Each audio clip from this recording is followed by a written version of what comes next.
All right, welcome, folks. If board members could take a seat right now. This is a meeting of the American Lobster Management Board. My name is Doug Grout. I'm the chair. I forgot my name tag, but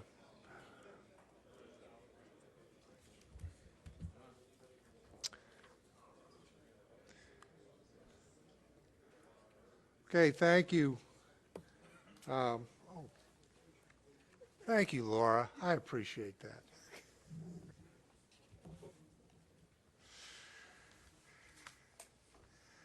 that. We have an agenda before you. Are there any changes to the agenda or additions? Bill Adler?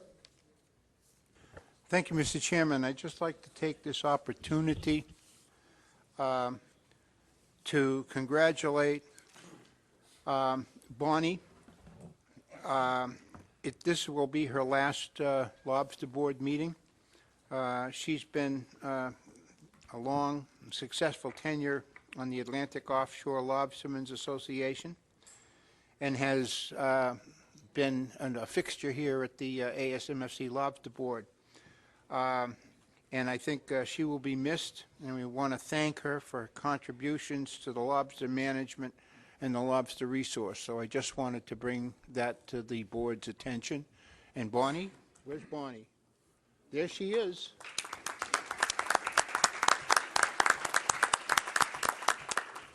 Thank you, Mr. Chairman. Thank you, Bill, for recognizing that. Yes, Bonnie has been a fixture here for a number of years, long before I was, but but we do appreciate the work that she's done here. So is there any other agenda items that people would like to either change or add? Seeing none, I'll consider the agenda approved.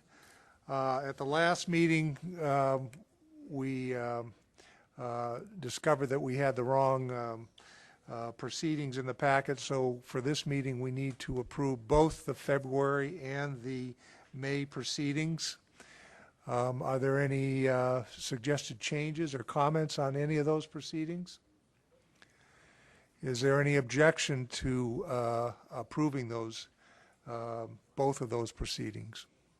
Seeing none, we'll then move on to public comment. And this is public comment for items that are not on the agenda. Does anybody have that? Bonnie first, and then I can't see who's behind there. Okay. Thank you, Mr. Chairman. I'd just like to let the board know that as with the groundfish closed area comments that the commission sent to the council quite a while ago, the council is now looking at opening groundfish closed area 2 to scalloping. And the same issues are prevalent that were before with the groundfish areas. We've tried to work as an industry to get the scallop industry to sit down and work out an agreement with us. We've been unsuccessful to date. But as time goes on, we would appreciate it if the commission might get involved in this and send a letter to NIMS to ask them to look at the ramifications of opening the closed groundfish area because of the resource issues and gear conflict issues to scalloping, and to at least perhaps try and mitigate some sort of a problem, or to bring together the two groups to come up with some sort of an industry agreement or something, whatever it might be. I'm just throwing it out there so that you're aware of it at this time. Thank you. Thank you, Bonnie, for bringing that up. What does the board feel? Do you think it would be worth sending a letter to the council to express our concern about potential gear conflicts and the impacts on egg lobsters if they were to allow scallops into certain parts of closed area 2?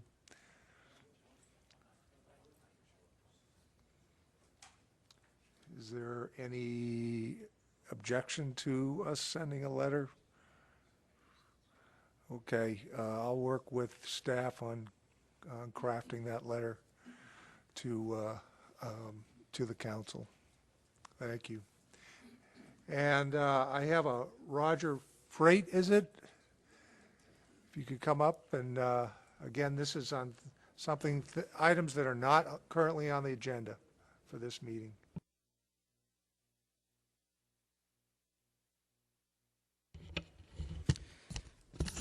Thank you, Mr. Chairman, for letting me speak for a while here.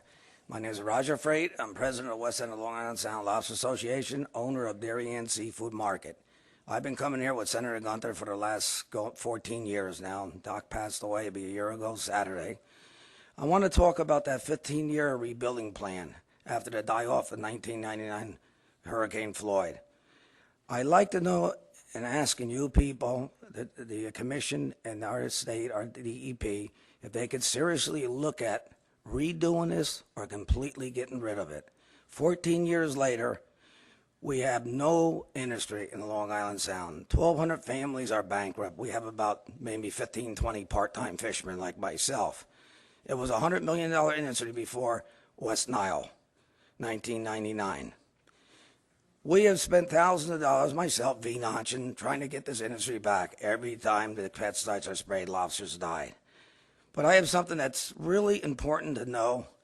Our state, last year, gave money to the DEP and to the pathologists to look at these lobsters for chemicals. They have found methoprene and rhodrillium in the lobsters in the western end of Long Island Sound, which I fish, where 70% of the lobsters were caught. Now, the 24th of July, Dairy and Seafood had a press conference. Greg Miner and Terry Backer, God bless you, they had a bill passed outlawing methoprene and rhodrillium. Senator Duff, Senator Leone came. Linda Wright wasn't there, but she had a big part of this, getting this bill passed. Lance Stewart was there. The Governor Malloy, God bless him, signed it. And I'll tell you, Senator Gunther is so proud, and so proud of Greg Miner, a young man who's been here for 2 years, who read and listened to the fishermen, listened to the research, and got this bill passed. Now, New York, at this time, I called the godfather of the pesticides, Don McNam-Wingy, from Suffolk County, and he didn't care. He's still using the methoprene, the rhodrillium, the scourge. There's no way I could talk to this man. I've been talking for the last 14 years. Brian Backton in Albany tried to get him to change, but for some reason he has the power over Albany. Now, with this plan, if lobsters come back knee-deep, and I know, Dave, since you've heard me talking, no one's going to be able to make a living. They're going to be part-time fishermen. Trap reduction, I don't want to go through the plan, but if this sound was cleaned up without the pesticides, these lobsters would migrate back in, like they have done over the years, where Lance Stewart and Eric Smith called it the best breeding grounds really in the world, in the United States, of any lobster industry, when I started the logbook in 1974.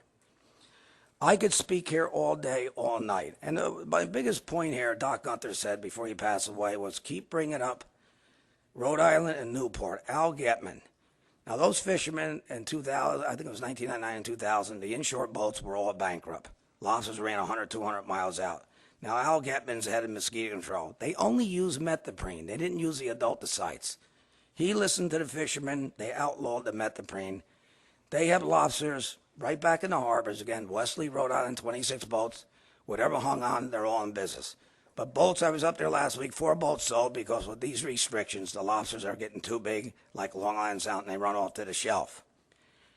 I just like to ask Dave Simpson if he could really look at this, and the commission, if you could look at this, and it's the only way that we're ever going to have a lobster industry in Long Island Sound. It was a $100 million industry. The graph from 1 to 10, we were at it at 8.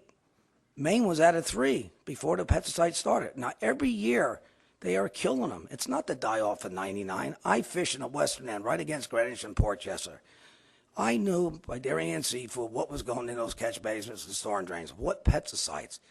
When I changed them, lobsters came back. Whatever stayed there, they were healthy for a couple of years. And then here they come in 2005, 2006, right back to the worst chemicals, the adulticides. And the methoprene's a lobicide, but it's got 2 parts according to our DEP pesticide committees that are adulticides. When it hits the chlorine and nitrogen, it brings it to the bottom. We see what's in our traps. Everything is dead, and when the lobsters die, they stink. I wish Lance Stewart is here. He's a pathologist, but he's flying here now. I met him up in Mystic last week. I guess he missed the plane. But I would ask the commission, from 1,200 fishermen that are bankrupt, lost families, two of my friends dropped dead in the middle of the night. One of them was sad. He had to check in from the federal money. Don Voorhees, my friend went to pick him up. He had to check after losing a home, dropped dead. I would just ask, and I know our states worked so hard. I mean, the VNOJ program it worked so well. It was done out of our store. And when those helicopters flew, any larva that floated up to the top, when Ernie Beck was there, they flew and sprayed, and the larva just disappeared. It died. Eventually, it gets to the bottom because they're putting these methoprene pellets that last 60 days to 90 days in the catch basins. The lobsters don't know where to swim. Now, our side has been great. We haven't been using very little inland. Our lobsters stayed alive for a good month, month and a half before they died in New York and down the middle. I just, would ask our DEP, who now found the pesticides in the lobsters. New York's not going to stop. Albany has no power over, this one guy, Dominic Namwinji, and I hope he hears me speaking because he spoke. I spoke to him during the press conference just before they came. Terry Backer, Soundskeeper State Rep, who's a friend of mine, who has brain cancer, who's fighting it now.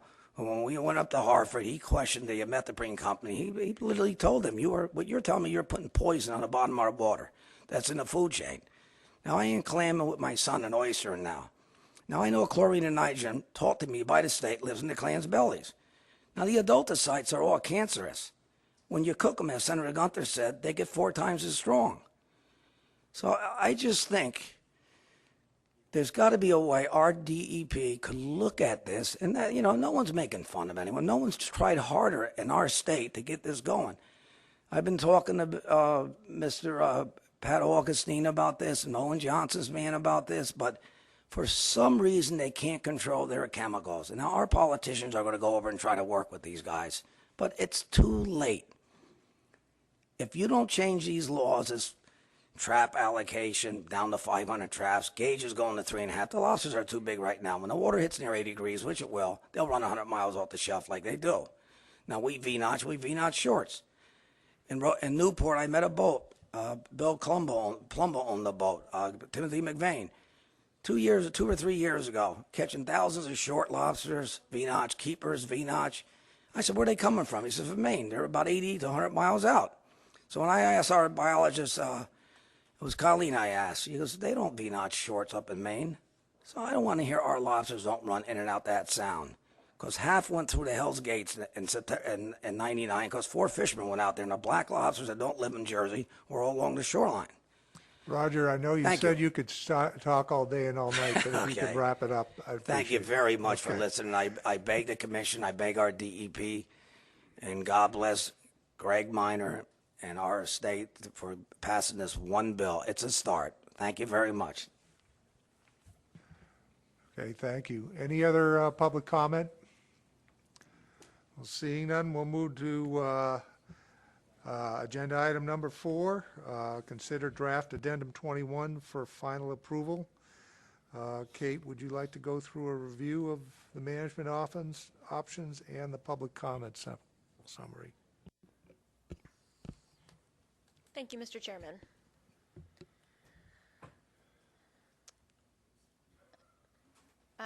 This presentation is going to go through draft addendum 21 and the public comment that was received. We are currently at the stage to approve final management of the document. In December 2011, the board approved the development of this addendum in order to respond to the poor condition of the southern New England stock by scaling the size of the fishery to the size of the resource. This addendum addresses changes to the transferability programs to areas 2 and 3. These changes are designed to allow for flexibility in the movement of traps as the consolidation programs for Area 2 and 3 to address latent effort are implemented. The document is divided into 2 sections addressing proposed options for Area 2 and proposed options for Area 3. Under Area 2 measures, The first issue under consideration is the trap allocation transfers. Current ASMFC rules allow entities to transfer full or partial allocations of qualified traps from one owner to another in accordance with the specific criteria in each state and federal law. NOAA Fisheries currently does not allow for the transfer of partial allocations, but is in rulemaking to consider this regulation, and they do allow for the transfer of full business sales. Under Section A of this option, there is the option 1 would be to maintain the status quo. Option 2 would be that allowance of 2 areas to be fished under the partial transfer of the multi-LCMA trap allocations. Under option 3, 2 areas could be fished, and this could be chosen annually. And under option 4, all areas would be allowed to be fished. Under the full business transfers, option 1 would be the status quo, and option 2 would only allow for 1 area to be fished in a full business transfer. Under Section C, the transfers of a multi-area trap allocation, full or partial, option 1 would be to allow 2 areas to be fished. Option 2 would allow 2 areas to be fished, and these designations would be chosen annually. And option 3 would allow all areas to be fished. So if the board would like to consider the same measures for full and partial transfers, they can choose from Section C here. If they would like to consider them separately, then they can choose from A and B. Under the single ownership cap, this was previously called trap banking. Under option 1, the status quo, no trap banking would be allowed. Under option 2, this would be a single ownership cap or an individual permit cap. This would allow for the purchase and accumulation of traps over the current 800 active trap cap for Area 2 up to a single ownership cap of 1,600 traps. There is also an option for a sunset provision. Under option 1, there would be no sunset provision to the single ownership cap. Option 2 would, the single ownership cap would expire 1 year after the last trap reduction, and under option 3, this single ownership cap would expire 2 years after the last trap reduction. The Area 2 aggregate ownership cap is the next option item. Under option 1 is the status quo. Under this option, no single company or individual may own or share ownership of more than 2 qualified Area 2 permits. So this option limits permits, not the number of traps. Under option 2, an entity could not own more than 1,600 traps. So this would be the 800 active and 800 banked traps. For both options, those individuals who had more than 2 permits in December 2003 may retain the number they had at that time, but they can't own or share ownership of any additional permits. Under the measures for Area 3, the first section is very similar to what was in the document for Area 2, dealing with trap transfers. So under Section A, the partial transfers of a multi-area trap allocation, option 1 would be the status quo. Option 2 would allow that 2 areas can be fished. Option 3 would allow that 2 areas can be fished, and those areas can be chosen annually. And option 4 would allow for all areas fished. Under Section B, this deals with the full business transfers. Option 1 would be the status quo, and option 2 would only allow for 1 area to be fished in a full business transfer. Section C would allow the board to consider the partial and full business transfers the same. Option 1 would allow for 2 areas to be fished. Option 2 would be that 2 areas can be fished, and this would be chosen annually. And option 3 would mean that all areas can be fished. Section 3.2.2 proposes an Area 3 endorsement. Under the status quo, there would be no change. Under option 2, the LCMA 3 designation, under this option, the area selected would be noted on the permit and remain in effect for the entire fishing year. Fishermen would be allowed to change the area designation once per year as part of the annual permit renewal process, effective in the following fishing year. Endorsement of Area 3 Southern New England would not restrict fishing in all of Area 3. However, the most restrictive rule would apply. And the rationale is to allow the southern New England portion of the area to fish at a higher number of traps as they historically have.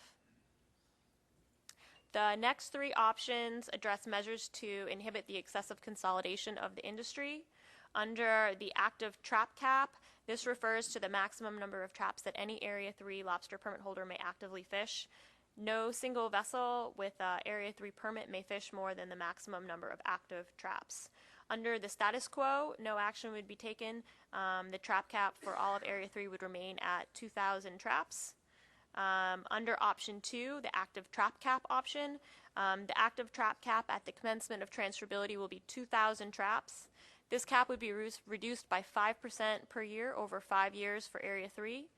Individuals opting to designate the Area 3 Southern New England endorsement area will continue to reduce traps below this endorsement area's 1,800 active trap cap to complete the required trap reductions of 5% per year for 5 years. The permit owner would then have to buy his way back up to the 1,800 active trap cap. Under Section 3.2.4, the single ownership cap or individual permit cap, this allows for the purchase and accumulation of traps over and above the active trap limit. Newly purchased traps, along with traps already owned by the permit holder, may combine to equal the number of traps necessary to go through the active reductions so that the final trap level of the holder is 1,800 traps. This schedule assumes that NOAA Fisheries will implement a 2,000 trap cap with the next set of federal rules and phase in a 25% trap cut during the next 5 years. Section 3.2.5 proposes an aggregate ownership cap or dealer accumulation limits. Under the status quo, no single company or individual may own or share ownership of more than 5 Area 3 permits. However, those individuals who have more than 5 permits prior to December 2003 may retain the number that they had at that time, but may not own or share ownership of any additional permits. Under option 2, under this option, no single company or individual may own traps greater than 5 times the single ownership cap. If the existing lobster management program is revised, the American Lobster Board will designate the dates by which the states will be required to implement this addendum, and the board will also determine which measures, if appropriate, should be recommended to NOAA Fisheries for the implementation in federal waters. Thank you, Mr. Chairman. Any questions for Kate on the addendum at this point? Seeing none, can you provide us an overview of the public comment received on this? Thank you, Mr. Chairman.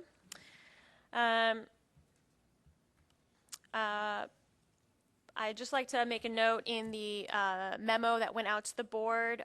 In the final table, AOLA and Coat Fisheries were both in favor of option 2 under section 3.2.3, the Area 3 active trap cap, and options 2 under section 3.2.5, the Area 3 aggregate ownership cap. This was included in the text, but the accompanying table put the X in the wrong box. So the text is the correct, reflects the comments by these organizations. For written comments, 1 individual comment was received. 7 comments were received from organizations. The majority of comments received were in favor of the active trap cap in Area 3, a single ownership or individual permit cap for Area 3, an aggregate ownership cap for Area 3, and half were in favor of the status quo for the Area 3 endorsement. Other comments were in support of the status quo for Area 2 partial transfers. Option 2, 1 area could be fished for full business transfers for Area 2, and option 3, all areas could be fished for transfers of multi-area trap allocations in Area 2. One joint public hearing was held between Massachusetts and Rhode Island on June 26th, and 4 individuals attended. For Area 2 options, comments were provided in support of allowing all areas to be fished when transferring a multi-area trap allocation, to have a single ownership cap, which will sunset after 2 years, and to have an aggregate ownership cap of 1,600 traps. For Area 3 options, comments were in favor of the status quo for partial transfers, and option 2, all areas can be fished for full business transfers, as well as for an active trap cap. Thank you, Mr. Chairman. Questions? Pete? Yes, Kate, I'm going to have to ask you to, when you started out talking about the public comments, you said that AOLA and Code Fisheries, there weren't boxes checked in 3.2.3, option 2, and then there was another one that I didn't have the chart in front of me to mark. Could you give me those again? Yes, they were in favor of option 2 under the Area 3 active trap cap, and option 2 under 3.2.5, which is the Area 3 aggregate ownership cap. So that the text reflects the correct comments submitted by these organizations. Okay. Could I ask one additional question? A joint public hearing, Rhode Island and Massachusetts, and 4 people show up. Is that a reflection of the complexity of this document, or is it a reflection of the fact that the organization, such as the AOLA, has better communicated and gotten the consensus of the fishermen to make the comments on this addendum? This addendum is tough, I'm telling you, and so when I look at what's in the best interest of New Jersey fishermen, I want to know where their comments, how they're being funneled into the process. And I'll be very straightforward from the beginning here. In Area 2, since I view this as a business plan essentially, I'm reluctant to vote. I'm deciding to abstain on Area 2 issues with this trap transferability program strictly because I don't see a resource implication for that may trickle down to New Jersey. And if I don't understand the complexities of this transferability program, I don't want to be a factor in somebody's business being harmed. So just so you have that understanding where I'm coming from. Thank you, Pete. This has been a complex process. I think it's been, we've gone through a number of iterations with this to get down to this particular point. I mean, one of the main goals of this is to have a reduction in latent effort in both Area 2 and 3. So at least personally, I feel this also has a resource impact too. Any other questions or comments on the public comments that were provided? Pete.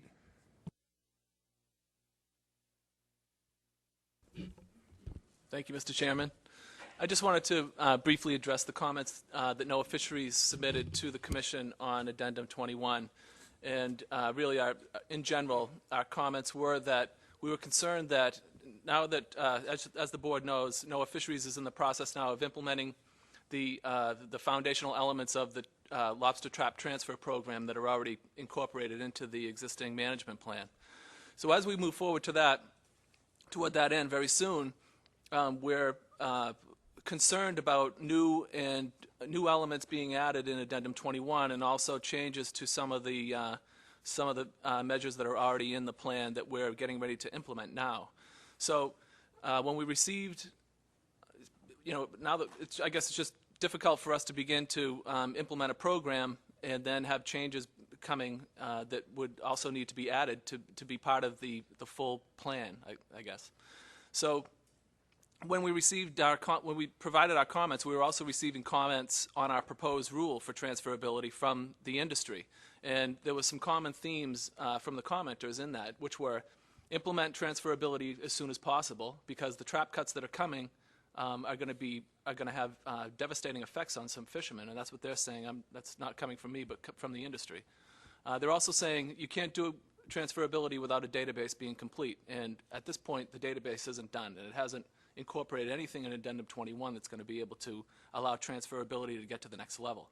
It's not, and the critical element to Addendum 21, I think, and I think the board would agree, is banking, because without banking, you can't bank yourself up to prepare for these trap reductions that are coming in the future.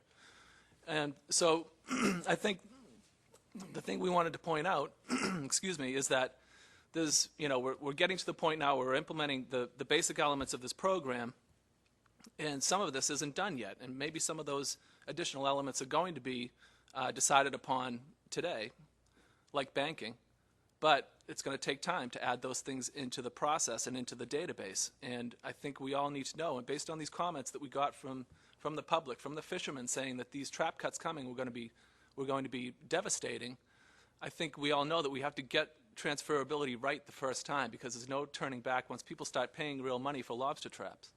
So just, with the trap cuts coming, with these changes coming, as we're approaching the point where we're trying to have a timeline, a very aggressive timeline in place to not only qualify and allocate federal lobster permit holders in Area 2 and in the Outer Cape to complete the whole circle of area qualification, but then to try to get in a transferability opportunity for these folks. I think some people may be very likely know who they're going to be transferring with, but there may be some who aren't.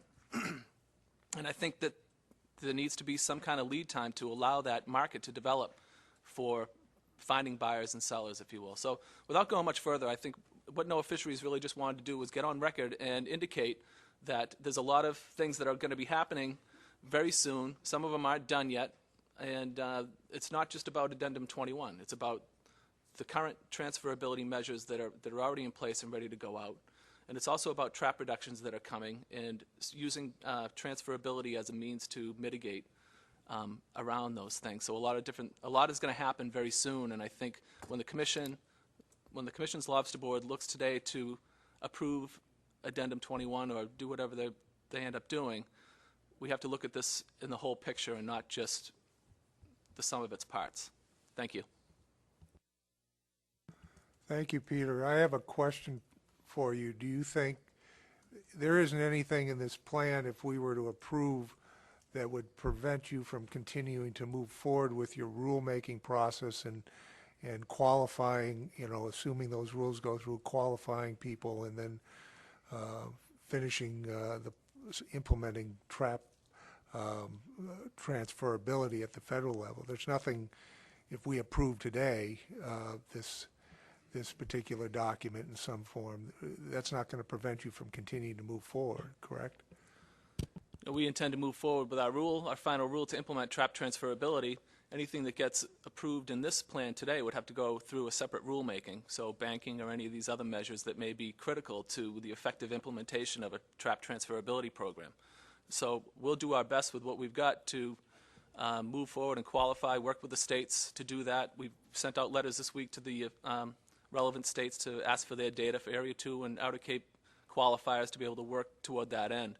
So we're doing that, but without a database that's going to do this, our rule could come out tomorrow, but trap transferability isn't going to work. I think that's also a critical point right now, is the fact that the database does not appear to be ready, and we need to be talking to our counterparts at ACCSP and the people that are in the process of developing this database, that it needs to be ready for implementation and ready to go here as soon as possible.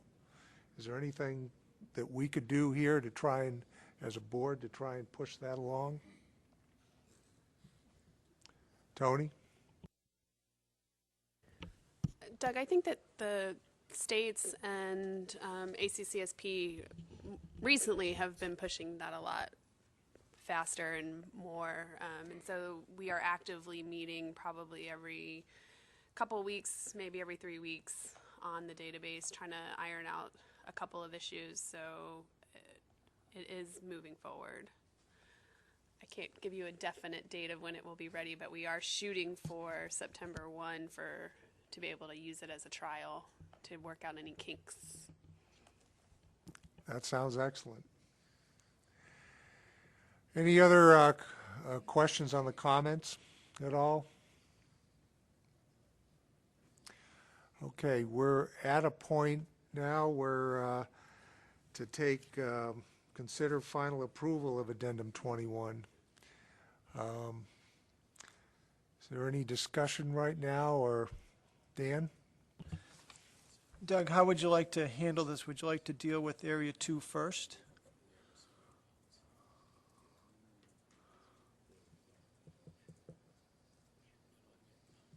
Sure, we could do that At least first as a discussion point. as a discussion Okay. point, yep. Well, I'd like to discuss Area 2 in some detail, and I'd like to make a set of motions that will accomplish the following. First of all, I'd like to just thank the states who aren't part of this process for all their patience, because it must be painful, and I appreciate that. But what we're trying to do is we're trying to create a complex system that is crossing jurisdictions and lobster management areas. So it is a tough, complicated solution to some of these problems. But what we'd like to do is we'd like to accomplish, with the motion I'd like to make, flexibility in the areas that a fisherman can retain. Because if you recall, we have three lobster management areas that each had their own historical performance period, and traps were allocated to each person who was eligible. These independent allocation schemes, independent data sets have to be brought together. And when the fishermen see that they're going to be brought together, well, they really want to maintain all of the aspects of those. And so a strong theme coming out of the inshore fishermen of Area 2 is that they want to maintain that flexibility to the degree possible. And that's an area that I've been watching very closely and working with the ACCSP folks as the database is developed to see if it's possible to retain the so-called multi-area trap allocations. So, a boat or an entity, or however we describe this, and that's part of the challenge of this database. What is it, who are we permitting, who are we licensing, who are we identifying? And on the state level, it's the person, and on the federal level, it's the boat. So it's complicated to finally force these together, but it's worthwhile, but it is complicated. So the industry really wants to maintain that flexibility, and I just want to go on the record and say that, I was initially opposed to the flexibility concept.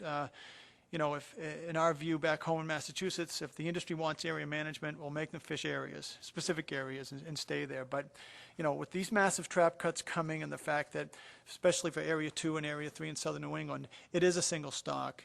It makes sense to accommodate to the degree possible the maximum flexibility, so that if fishermen did obtain allocation to fish in the offshore zone, that Area 2 fishermen, could venture out there. So I want to accomplish flexibility in the areas retained. I want to accomplish some flexibility in the system to allow allocations to be, kind of stored up to withstand the cuts. The cuts in Area 2 are going to be almost 50%, and so a lot of guys are ready to weather that storm, and they want to be able to grab some allocation in advance of that, from someone who's retiring, and so we need the system to accommodate that. We want to accomplish some ownership caps. This Area 2 is still an inshore area. It's like Maine, like inshore Massachusetts. The features of this fishery is like, single boat for the most part, owner-operator. Not everybody, but I think the predominant characteristic of this fishery is owner-operator, single boat. So I want to retain that. And of course, the sunsetting thing's important, because if we create a system where everybody's allowed twice the allocation as the trap limit, then that business model could become really common, where you have a bunch of entities that all own two boats. And I think in my conversations with the industry, they want to retain that kind of one boat owner, operator, small business feel, and one boat accomplishes that better than two boats per entity. And so those are the things that I heard from the southern New England inshore Area 2, and I'd be prepared to make some motions to accomplish that. Any other discussion at this point, or would you like to have a motion on Area 2? I want the board to be aware of something that was brought to my attention concerning Area 3. and that is that the document that went out for public hearing had some tables in it that did not reflect what the Area 3 LCMT plan wanted. And they specifically apply to, and I'll bring the board over to page 13 and 14. The single ownership cap table there, we were made aware of last week, should have another year on it, year 6, and a reduction to 1,800. And that under option 2 on page 14, that table should have also reflected a year 6 of 9,000 traps as the maximum number of aggregate traps. There was also a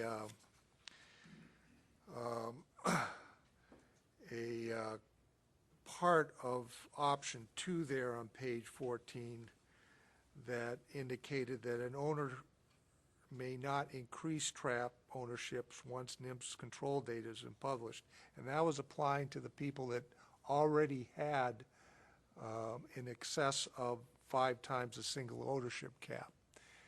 The point being that if they had a permit, say they had a bunch of permits with 1,800 traps associated with them, and one with, say, 800 traps associated with them, this would prevent them from buying up to the 1,600. And according to the comments from AOLA, that wasn't the intent here, that they should be able to have a aggregate ownership cap that would be essentially whatever the single ownership cap is times the number of permits that they have. In talking with staff about this, and I'll turn to Bob for his specific interpretation of this, I was concerned as chairman that this was a significant enough change that we might have to go out for public hearing, because that table does not reflect, both those tables on page 13 and on page 14 don't reflect what was the intent of LCMT 3. Because I think there were 3 significant changes here. But Bob, can you provide your input as to whether we need to go out to public hearing again on this? Thank you, Mr. Chairman. My take is similar to yours in that, the text on pages 13 and 14 didn't sync up with the numbers that were in the table. And when folks were commenting on this, we don't know if they were commenting based on the text or based on the table. So there's some discrepancy there. But I think the bigger concern, in my opinion, is the ability of fishermen to increase the number of traps for a permit under the grandfather clause. So, because that ultimately could potentially result in more traps in the water and more fishing effort, which is less restrictive on the fishermen and provides more flexibility to the fishermen. But on the other side, it provides less conservation for the species. So there may be some folks that are interested in commenting, either way on that issue. If the board, but there is that, my opinion, as I said, is similar to yours. It probably should go back out to public comment. But if the board is very comfortable that they've got a record that reflects where folks were commenting based on the table, not the text, or the text, not the table, and the public was clearly indicating they wanted the ability and the increased flexibility to be able to increase permits associated with, increase traps associated with certain permits on the grandfather clause, then may not need to. But the more stable position, more durable position for the board may be to go back out to public comment and just have a quick turnaround between this meeting and the October annual meeting, and revisit those issues at that time. So as I said, that was my thought on this, that I think we would be on firmer ground if we went back out to public hearing. Now, hearing also, one of the things I think we have to deal with here is when this is going to be implemented. And hearing some of the comments from the National Marine Fisheries Service, even if we were to approve this today, a lot of this has to, we would have to be recommending to National Marine Fisheries Service that these be put in place, and they are going to have to go through a completely separate rulemaking process. Otherwise, we wouldn't get transferability in place next year, which is what I think the states and the public wants to have put in place right away. So I don't see at this point any critical loss in time if we were to just send this back out for public hearing with the corrected document and then make the final decision at the annual meeting in October. So I'll leave that open to the board to see if anybody seriously objects with this process, but Pat, and then I'll go. Thank you, Mr. Chairman. Don't object to the process. I do object to the process of going as a full-blown process. It seems as though the number of people that did show up to pass judgment and make comments on it were so minimal that to go through an extended period doesn't make sense. On the other hand, could we not send out a corrected document to the public and put it on our website and so on and accomplish exactly the same thing? If we could do that, it's not going to speed up the process with the federal side. They still have to deal with that full process they have to go through. But it will show, I think, the public that we have all good intention of moving quickly and as appropriately as we can with this without slowing it down.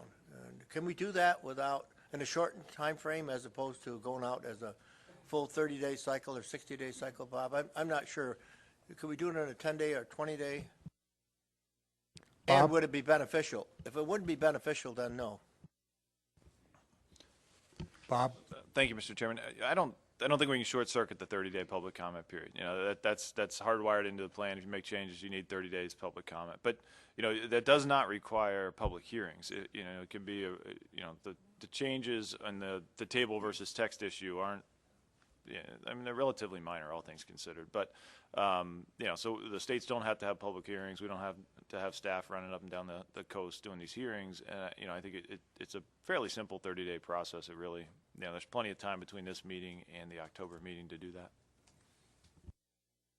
Thank you, Bob. Dan? But I hope that in the next 30 minutes, maybe we can take some votes on some of the non-controversial parts so that the document, when it goes out, will only highlight the parts that were unresolved. Can we resolve some of the options today?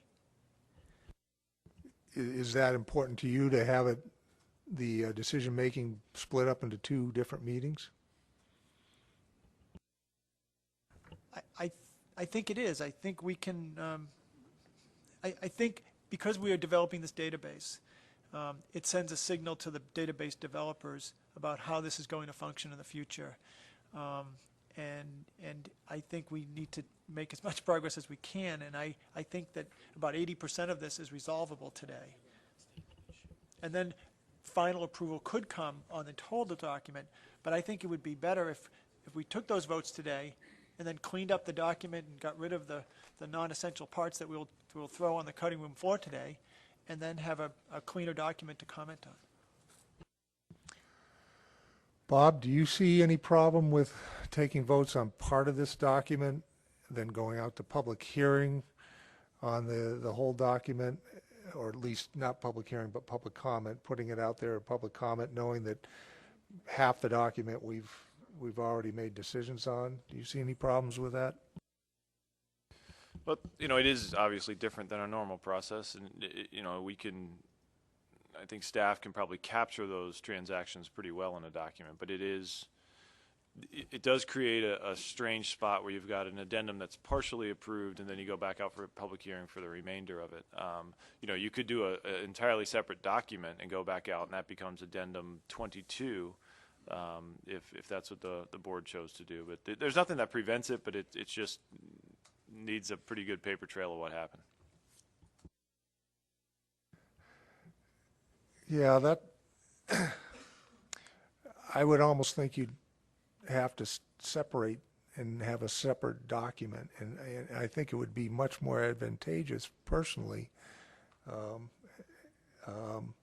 if we made these decisions all in one document. This is essentially going to be a quick 30-day turnaround, and in 2 months from now, we're going to be making these decisions at this point. But if the board feels that this is important to move forward right now with essentially the first half of the document and split it out, if people want to speak strongly for that, I'll be glad to take that into consideration. I'm going to go to Dave Borden. You had your hand up, and I'd also like to, at this point, since I'm calling on Dave for the first time, recognize that Dave is acting as a proxy for Bill McElroy, and Dave was a longtime administrative commissioner for the state of Rhode Island. And welcome back, Dave, to the commission. Thank you, Mr. Chairman. It's great to be back, seeing a lot of old friends. I'd just like to follow up on Bob Beal's suggestion, and I think it's a good one. There's nothing in the rules that require us to send this out to public hearing. This is a minor technical revision to a document, and so for the point of clarity, I think the option that he suggested is the appropriate course of action. You basically clarify these points that you rightly raised, Mr. Chairman, in the document, and then put it out to notice for 30 days and solicit comments from the industry on the points. That way the record's clear, everyone's clear on what the proposals are, and everyone has a opportunity to comment. On the issue of whether or not we need to vote today, I would encourage us to vote on the items in this packet that are clear and where there are preferences. And we can defer action on these other points that you've raised until a subsequent time, and then vote on those. The point that others have made here, I think it's critical to send a message both to the National Marine Fisheries Service and to the industry as soon as possible. These are the items that we support, and so that there's a very clear record that everyone can utilize in support of their deliberation. So I urge Dan, who sounded like he was willing to make a motion on Area 2, I'd urge him to do that. The other point I would make, and then I'll be quiet, is that I think it's very helpful to discuss these, the Area 3 and Area 2 measures entirely separately. They're different issues, and they will get confused if we jump back and forth from Area 2 to Area 3. So I just urge us to focus on Area 2, take whatever progress we can do, and then move on to Area 3. Thank you, Mr. Chairman. Tom Foti, and then Richie White.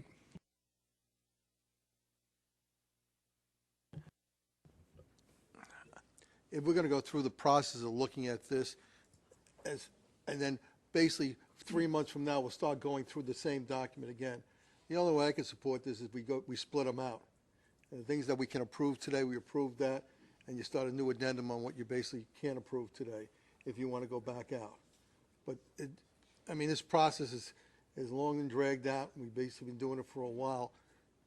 And I just don't feel comfortable voting on things, and then 3 months from now, things are going to change, or maybe something else comes up, and we go revisit the same things we started today. Because I know that's happened at every meeting on lobsters and everything else. If we're going to start discussing, then we should pass it, separate it out, and then that's finally done. And then the items you didn't feel comfortable, Mr. Chairman, basically proving today, when we want to go out to a document, split them out. And we've done that many times in management plans, split out on an addendum and handle things for later on. But I don't want to start a discussion going through approving things, and then 3 months in October, we're sitting here going through the whole plan, because we got to approve the whole plan. There's got to be a roll call vote. We can't do any of that today. unless we're going to approve the whole unless you split it out. Thank you. Before I go to Richie, I have a suggestion here on how we could accomplish this without taking final vote and still get it where what Dan and Dave would like to do is put out a message that this is the direction we're going, at least with our preferred direction. And maybe what we could do is what the councils do, and we could select preferred options at this meeting and put that out in the document, that these particular options are preferred options, and then make final comment, make final decisions of the document as a whole at the October meeting. That way we wouldn't have to split things out, we wouldn't be making final decisions, but we'd be telling the public and the people putting the database together that these are, would be our preferred options contingent upon what comes out of public comment during our public comment period. I'd be interested in hearing comments on that process, using that process. And I'll go to Richie and then Tom. Thank you, Mr. Chairman. I would support your suggestion. I would not support voting on the Area 2 for the following reasons. We could vote those in, and then as Tom suggests, in October, change it.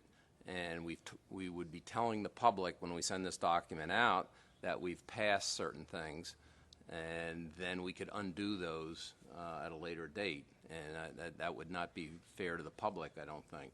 So I think your suggestion would work, and I'm not convinced of the argument that there's any reason not to wait until October. The National Marine Fisheries Service is talked about their timeline, and I don't see that we're delaying anything by waiting until the October meeting. Thank you. Tom Foti, and then I'd be more comfortable if we went and split it out, because you're still doing the same thing by having preferred options. Now you've changed the document that you basically sent out to hearings before, because you put preferred options in there. So you're going to go through the whole process of the whole document, since you've now changed the document with preferred options in there. I think it's really confusing, and it's really, it doesn't suit the process well. I truly think if you want to vote on certain parts of the plan today, a vote, put them down, put them up, because then we're done with them. And then we only have to do with the ones that come up in October that you feel comfortable that you have to go out to public comments for. Mark Gibson, and then Adam.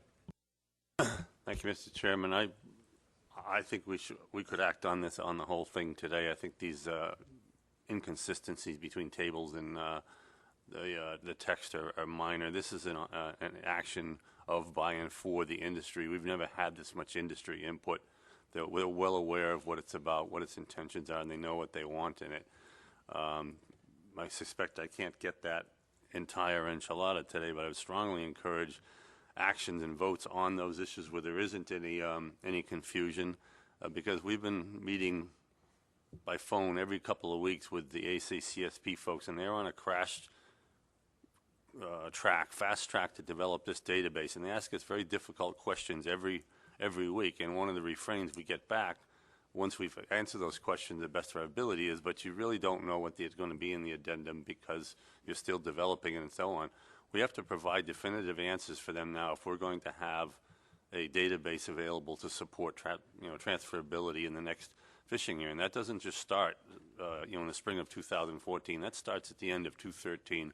We have to start entertaining orders, evaluating transfers between former allocations to other allocations, and the service needs answers as well. As they pointed out, they're still implementing parts of an existing program, and these have some differences relative to past action. So I think we've got to make some significant decisions today on those areas where there's clarity, and not leave them to a further development and then an annual meeting decision. I think we'll put ourselves in a difficult spot, and ACCSP in an impossible spot. Thank you. Adam? Thank you, Mr. Chairman. I appreciate your attempt at creativity with regards to the preferred option scenario. I would just be very cautious of that approach based on the idea that we're saying we're doing that because of a typo or two in this document, essentially an omitted line from a table. What happens when we're sitting here tomorrow and somebody comes up from public comment when we're dealing with eels, where somebody finds a typo in the document and suggests to us, well, let's fix it, give us your preferred options, and then we can come back and comment again on that at a future meeting. So I appreciate that idea, but being that it's not something we typically do, basically showing our cards ahead of time, I think that it would be a dangerous precedent to set at this point today. Any other comments? Pat? Thank you, Mr. Chairman. It's taken a long time to get to this point, and to see it all go for naught does not seem to make sense. The document that we've got before us is probably about the best we're going to get. We listened to the issue that we've got with the National Marine Fisheries Service. They're doing the best they can. In the meantime, we've gotten this far. There's no reason to send it out twice. The idea is to send it out once and be done with it. We sent it out once. We got the comments back from it. And I think it's incumbent upon us to make the move. This is one of those cases where the board has to step up to the plate and do what they have to do. The information that was incorrect is going to be corrected simply, if I understand it. It's not going to take any action on the public's part. It's going to take action on the staff's part to get the information out to the public for information purposes, if you will. It's not for assessment. It's not for change. It's not for suggestions or recommendations. It's just correction. So I would hope that the folks that want to move this along will make some motions to get it done. If not, I will take the bull by the horns and make some choices and get them on the table for debate purposes or second purposes. Thank you, Mr. Chairman. I'm going to go to the audience. There's one person that's had her hand up very patiently. Bonnie?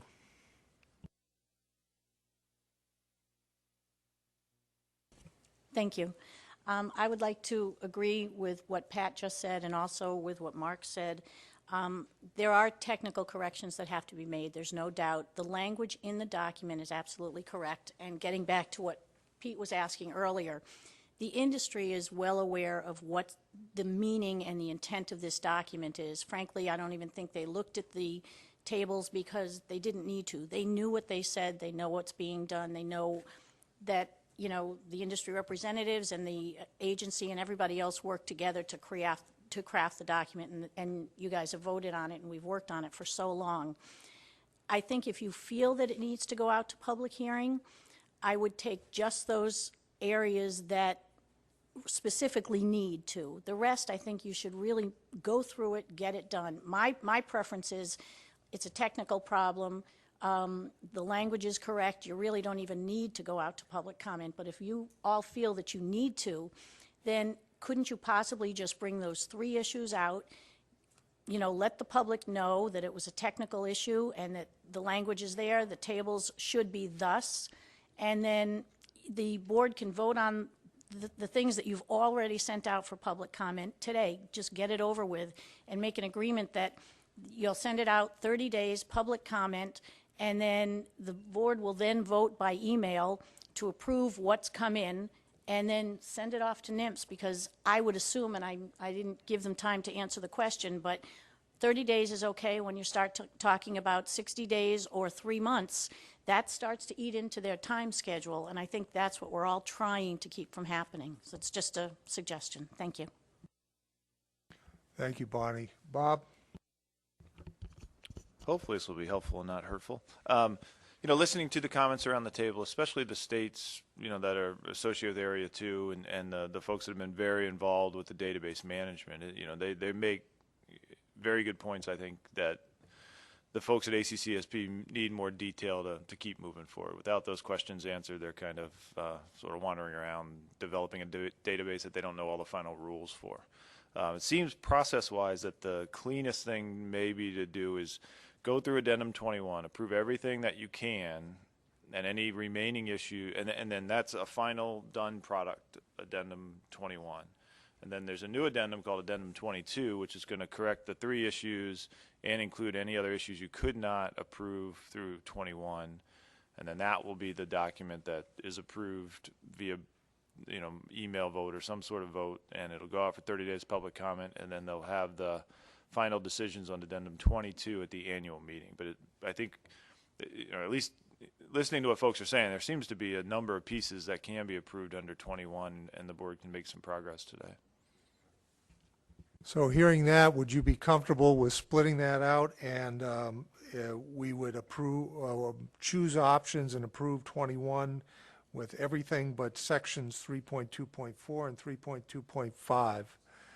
And we'd split those two out, make the changes that need to be made. We'd go to a public comment period on that, and then have those 2 sections, which would be the for Area 3, the individual permit cap and the aggregate ownership cap sections.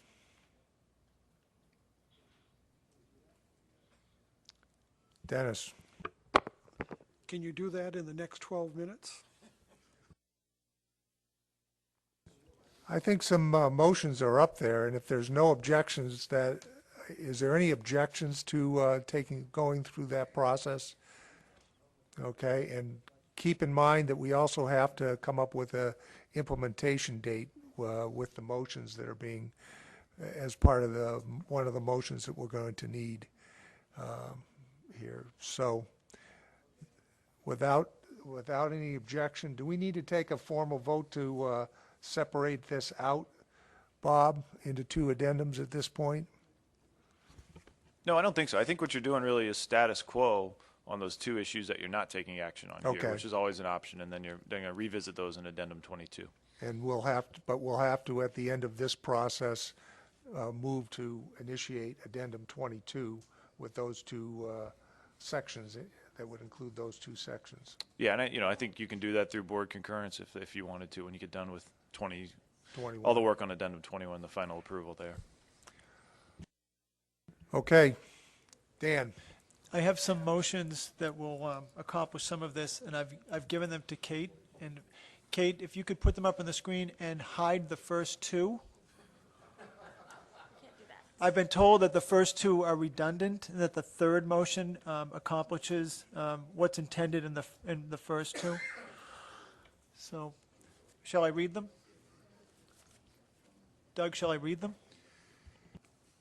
Yes, you're going to have to read the motion. You're going to take them all at once? Well, I'd like to take 4 motions up for Area 2 first. And so this would be, it starts with for 3.1.1 Part C, parentheses, multi-LCMA trap allocation, adopt option 3, which allows all areas to be fished. And I'd like to add a phrase at the end of that which says, and the multi-LCMA history to be retained in the database. My next part of this motion is for 3.1.2 ownership caps, adopt option 2, which creates a single ownership cap of 1,600 traps. Next part, for 3.1.3 sunset provision for the single ownership cap, adopt option 3, which would sunset after 2 years after the trap cap. This means that 2 years after the last of the 6 annual scheduled trap allocation reductions, permit holders would not be allowed to own more than the Area 2 trap limit that is currently at 800 traps. And the last part is 3.1.4, aggregate ownership cap or ownership accumulation limits, adopt option 2, which replaces the status quo of 2 permits per entity and replaces the limit with 1,600 traps. Do we have a second? Okay.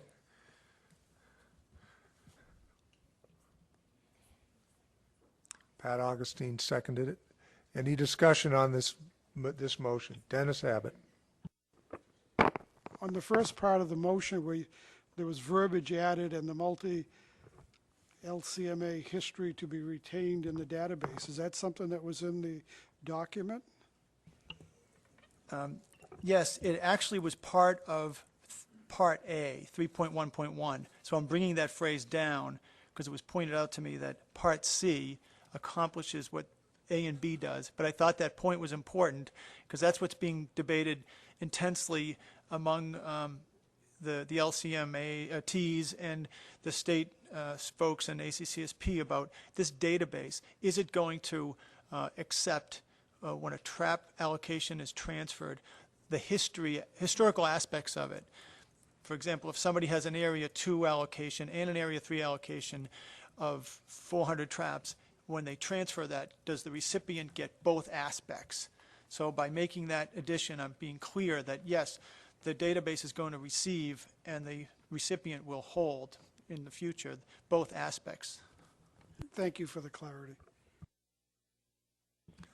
Any other discussion on this motion? Are you ready to vote on this? I'll give you 10 seconds to caucus.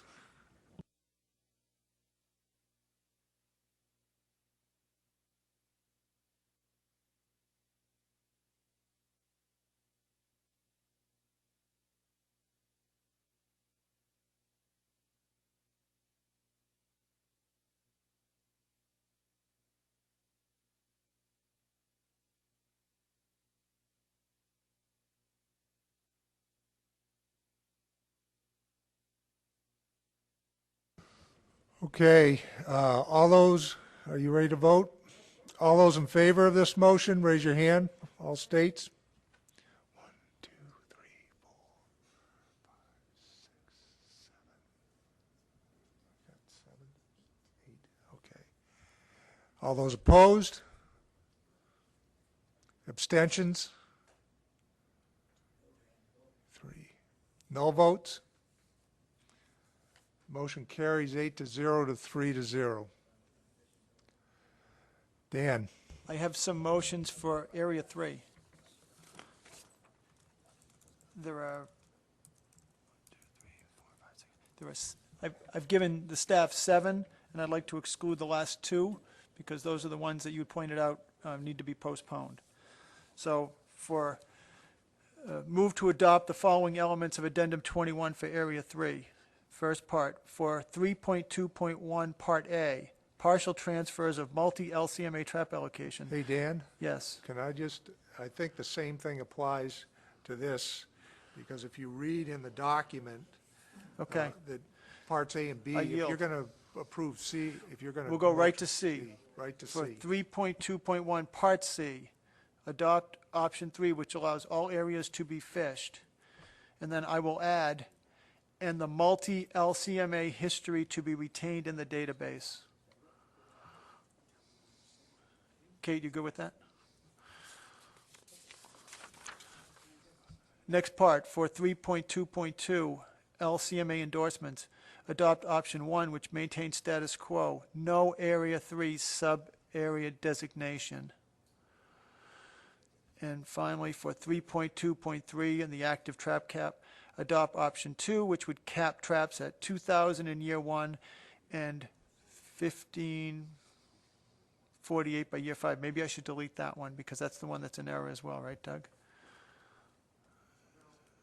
Is that accurate? That one's accurate. Okay, so we'll keep that one. And I've been advised by staff that it might be more from a procedural standpoint proper on sections 3.2.4 and 3.2.5 that we make a motion for status quo for now, and then approve that, and then go to an addendum that would include that section 3.2.4 verbiage, including the 2 options. Would you like me to make that on the record? Yeah. For 3.2.4, adopt status quo. And for 3.2.5, adopt status quo. Do we have a second? Pat Augustine? Discussion on this motion.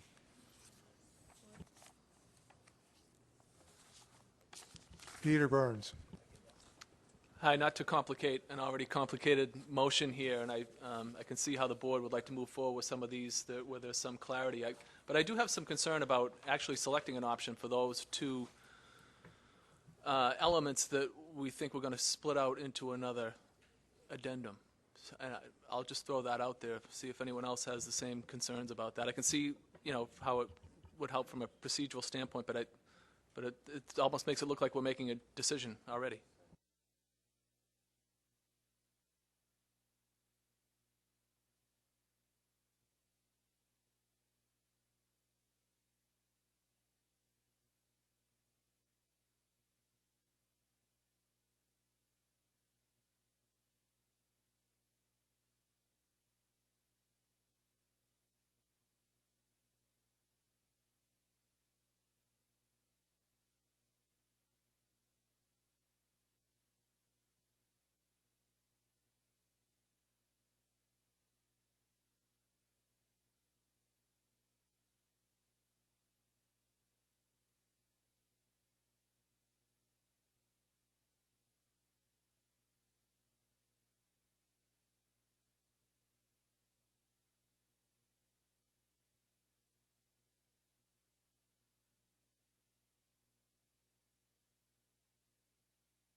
By choosing status quo, it would just assist in the following the administrative record in the press release.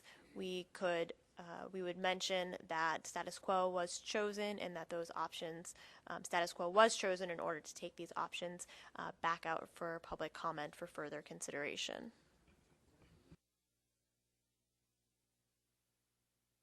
Okay, further comments on this? I'm going to go to Pete, and then I'll go to the audience for any comments on this particular motion.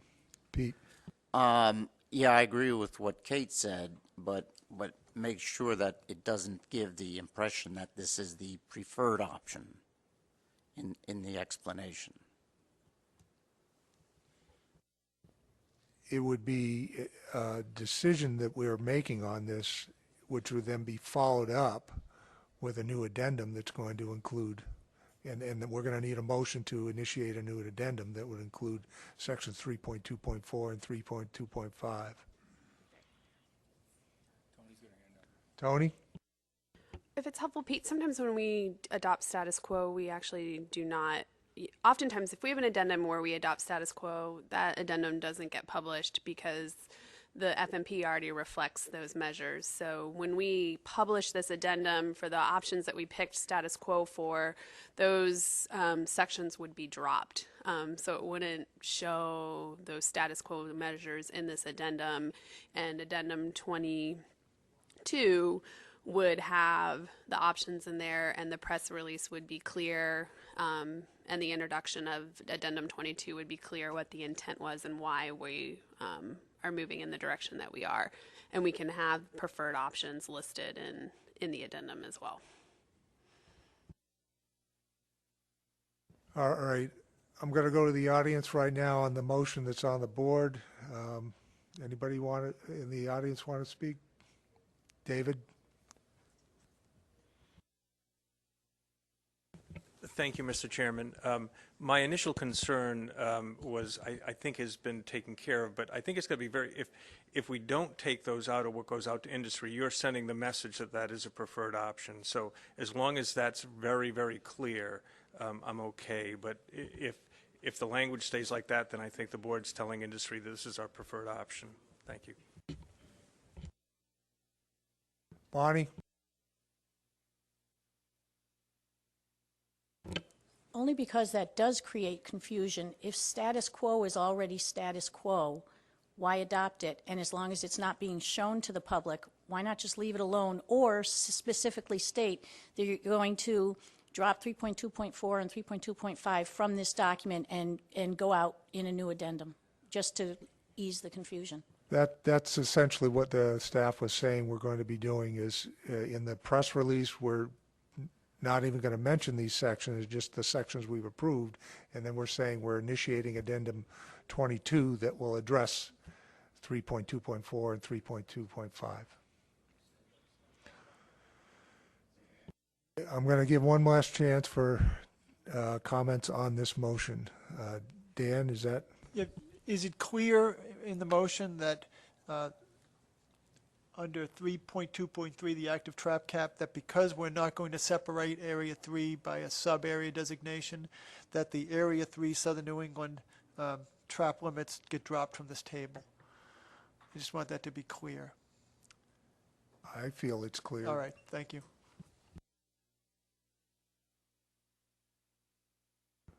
Okay, seeing no further comments, I'll give you 10 seconds to caucus and vote.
All right, all states in favor, raise your hand. 1, 2, 3, 4, 5, 6, 7, 8, 9. Oh, 1, 2, 3, 4, 5, 9. All those opposed? Abstentions? Null votes? 9021. 902. Did we have one abstention? Okay. Motion carries 9-0 to 1-0. We now need a motion for an implementation date for addendum 21, excuse me. That was my mistake.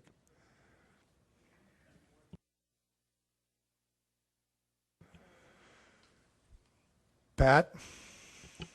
Can we just add it in there? Move that the implementation date be effective, we said January 1 of 2014. Is there a second to that motion?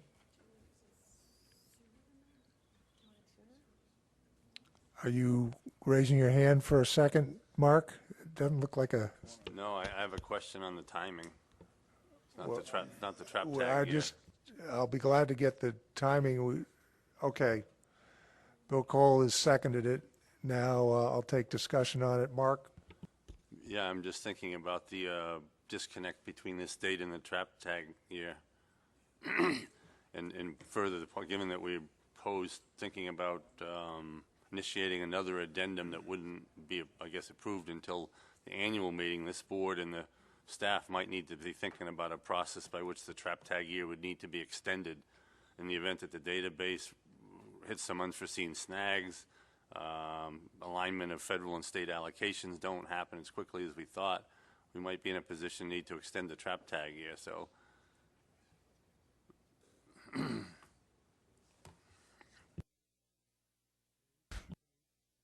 Yeah, thank you, Mr. Chairman. Just follow up on that same point. Is a trap tag issuance date incorporated into an addendum, an ASMFC addendum that says it has to take place? If it's not in an addendum, then I think that the board would have the flexibility to do what Mark just said, which was if it turns out that you need 2 more months to pull all of the rest of this together, then you'd simply send out a notice and say, we're going to extend the existing tags for 2 more months and then do it on the following date.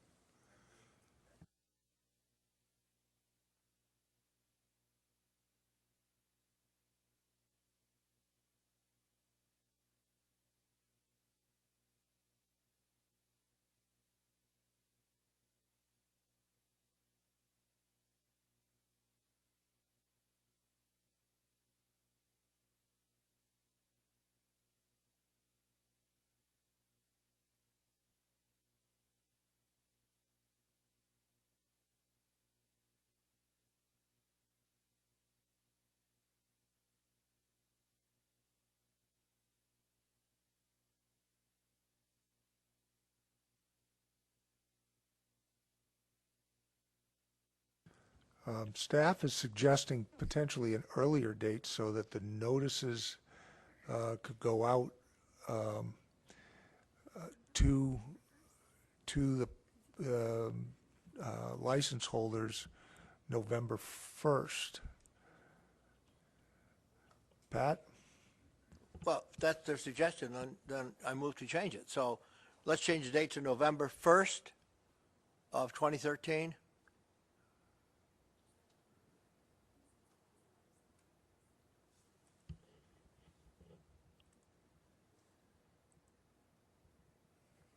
I'm not clear on the reason why, Ken. So the lobstermen will receive their notice prior to the effective date, and we'll give them opportunity to react accordingly. Is that why we're moving it back to November 1st?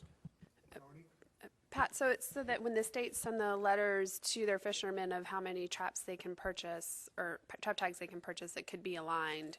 And some states send those letters out earlier than others. I know Rhode Island is one of the first states to send those letters out. I don't know if November 1st would work for Rhode Island or not, though, if that would make it consistent, just so that fishermen we don't have to extend the trap tag date. Typically, do they need at least a 60-day notice or just a 30-day notice? November, that's through 60 days.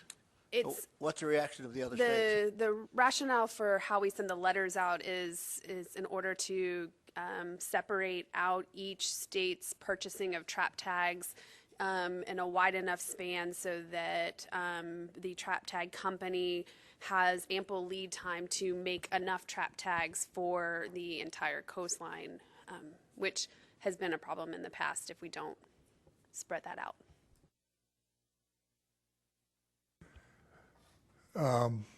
Are you making a motion to amend your motion? Well, based on what you just said, I didn't hear any resistance from the states that might be affected that might have a problem with it. And if it seems to be the appropriate thing to do, let's change it accordingly.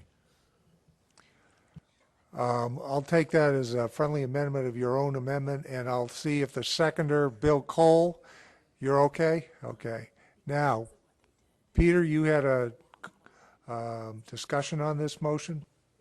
Yeah, just a comment. Thank you, Mr. Chairman. Now this is all, the rubber's hitting the road here, and I don't have a preference over November 1 over January 1, but I just want to point out, I think this, I was talking about delays earlier and inconsistencies with state and federal measures here that can cause delays to the implementation of the full realization of the trap transfer program. And so just in this just brings up, I think we're going to have to talk offline with the states and just see how this is going to work, because if now somebody from Rhode Island with a federal permit can now get 1,600 trap tags, and we're altering the date now to address that administrative specific issue, I just don't know how this is going to work, and I think it's going to be really confusing. Well, there's a comment I'd appreciate hearing from this, particularly the states in Area 2, about this disconnect that could potentially come forward with, develop as a result of the people that are federally permitted. Could Dan? Yeah, I agree with Peter, and there won't be any trap allocations that will be amended until Peter's gang finishes allocating and the system is up and running for the transfers. So Peter's right that regardless of what this says, this doesn't actually kick off transferability. What kicks off transferability is the establishment of the database and Peter's work in his office. So the functional implementation date is going to be when all those events occur and everybody's comfortable with it. So this implementation date is fine if the states want to notify their fleets of what the ASMFC approved, but the logistics of doing it is going to create its own delays.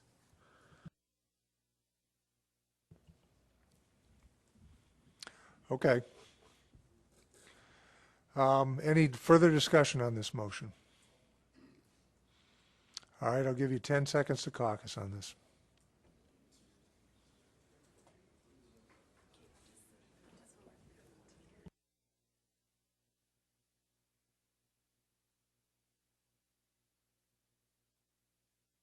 I know Joe usually likes these amended motions read into the record, so I'll just read it once.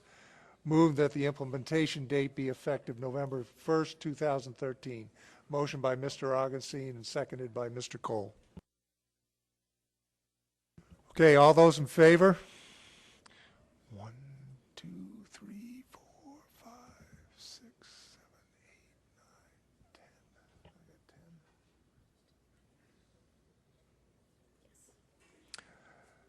All those opposed? Abstentions? No votes? Motion carries 10-0 to 1-0. We now need a motion for implementation of Addendum 21, and this will be a roll call vote, but I'll ask for objections. Okay. Yes. Move to approve Addendum 21 as discussed today. Is there a second?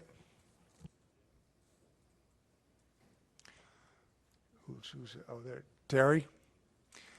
Terry Stockwell seconds it. And do you need time to discuss this? This is supposed to be a roll call vote.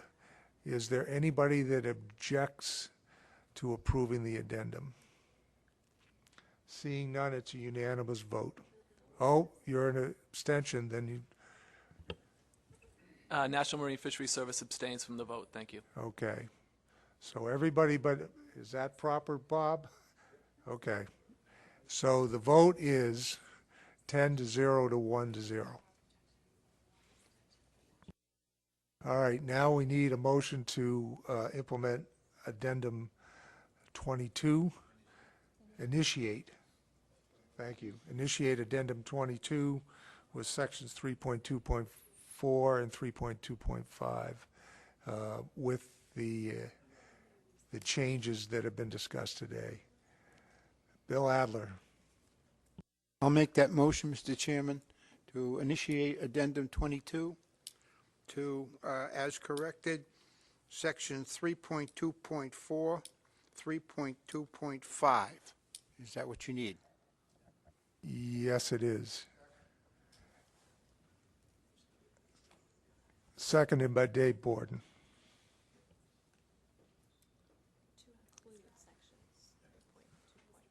Yeah, to include sections. Can you get updated or revised? Yeah. Can you get rid of? Well, I'll read it. Hold on a minute, Dave.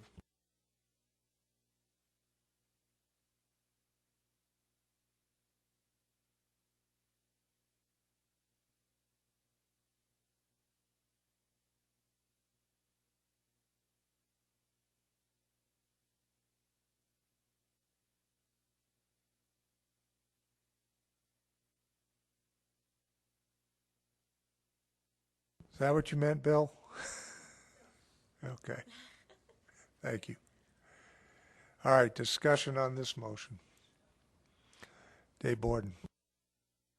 Thank you, Mr. Chairman. I hope we follow the advice we get from the executive director on this, basically, and craft the addendum and put it out for a 30-day comment period. And you can, I mean, the state agencies have done this numerous times in the past. Unless you get a group of representing 25 more people, you don't have a hearing on it. You simply take the public record and then vote it up or down via an electronic vote of the party. So I think we need to try to minimize the additional work that goes into this. This is nothing more than a technical change, and that would allow the full public discussion of it, but people would have to submit written comments.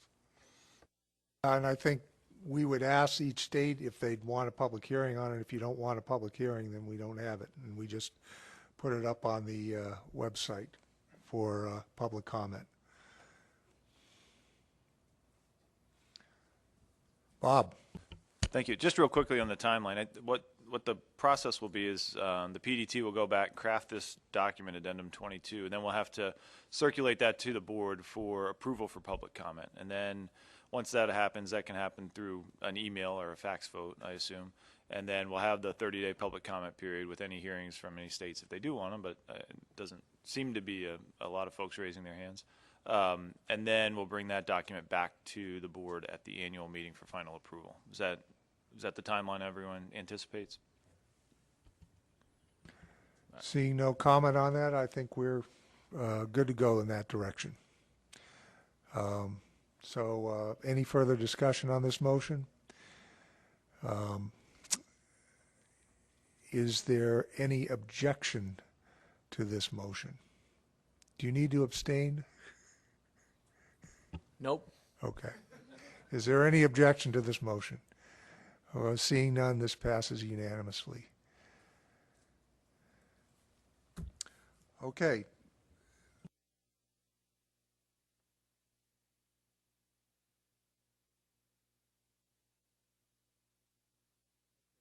We'll go to section, item number 5 here, and I think we're going to hold off number 6 until the next meeting. Kate. Thank you, Mr. Chairman. In June, National Marine Fisheries Service published a proposed rule to limit access into areas 2 in the Outer Cape Cod and to implement a trap transferability program in areas 2, 3, and OCC. The board a memo was sent to the board detailing the items that were consistent with the Commission's plans and also those items that were not consistent with the Commission's plans. The board did submit comments on some of the options under consideration prior to the public comment closure date, which was on July 29th. I will be reviewing the options that went into the public comment letter and also those options that there was not consensus on, and the board will need to determine if they want to submit comments to NIMS on those options. So the proposed rule is consistent with the Commission's plan in that they intend to qualify individuals and limit access in manners that are consistent with the Commission's plans for Area 2 and the Outer Cape Cod area. Additionally, they're consistent with the trap transfer programs in Areas 2, 3, and the Outer Cape Cod. Specifically, that NIMS is proposing the 10% partial trap transfer tax, the 800 trap cap for OCC in Area 2, and the implementation and use of the trap transfer database. The proposed rule also will restrict allowable landings to those from ports or states that are in or adjacent to Area 2, and also is consistent with the Area 2 hardship appeal. Additionally, the proposed rule is consistent with the Commission's plan with the 2-month winter winter trap haul out. The Commission recommended that the implementation for the 2-month winter trap haul out period would be consistent with those once they're promulgated by the Commonwealth of Massachusetts, and NIMS has said that they will adjust their final rule to correspond with these closure dates. Additionally, the proposed rule is consistent in that Area 1 qualifiers who hold a federal permit and purchase traps from Area 2, 3, or the Outer Cape Cod area would, upon selling any of their transferable allocation, forfeit their eligibility to fish in Area 1. For the management measures that are not consistent with the current or proposed Commission plans and comments were not submitted to NIMS on include the Area 2 ownership cap. NIMS has said that they will consider an ownership cap once the Commission implements these measures. Additionally, there's the Area 3 trap cap of 1,945 traps. This is different from the Area 3 trap cap that was under consideration in Addendum 21, which was 2,000 traps. NIMS has said that they will consider modifying this trap cap when the Commission recommends amendments to the service. NIMS has stated that they will not impose a 10% conservation tax on full business transfers. Under the Commission's plan, we require a 10% tax on all transfers, regardless of if they're full or partial. Under the proposed rule, there would be an option for fishermen to opt into the trap transferability program. The Commission's plan contains no requirement to opt into the program. Additionally, the proposed rule has an allowance for dual permit holders to transfer traps with any other dual permit holder, regardless of their state affiliation. However, the state federal allocations must be synchronized at the end of the transaction. This would allow for increased trap transfer opportunities for dual permit holders. Under the Commission's current plan, a dual permit holder is restricted to transferring traps only to another dual permit holder from the same state. So under the proposed rule, if a dual permit holder purchases traps from a dual permit holder from a different state, then the buyer would not be able to fish the purchased traps in state waters until an equal allocation is purchased from a holder in that state. And there is also options in the proposed rule for a clerical and director's appeal process for trap allocation. The clerical appeal would allow for the service to correct any errors that occur when an application is processed, while the director's appeal would allow the state to petition the service for comparable trap allocation on behalf of any Area 2 or OCC applicant that was denied by NIMS, in order to respond to the fact that the states can implement different appeals qualifications when allocating traps and help to ensure consistency between state and federal trap allocations. Additionally, with the measures passed today, there will now be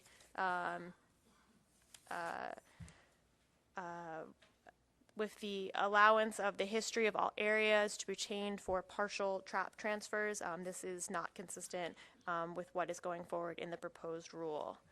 So there are a number of, there should be on this one, option number 6 here should also include the allowance of the history of all areas to be retained for partial transfers, along with these first 5 options that the board will need to discuss if they would like to submit comments to NIMS. Thank you, Mr. Chairman.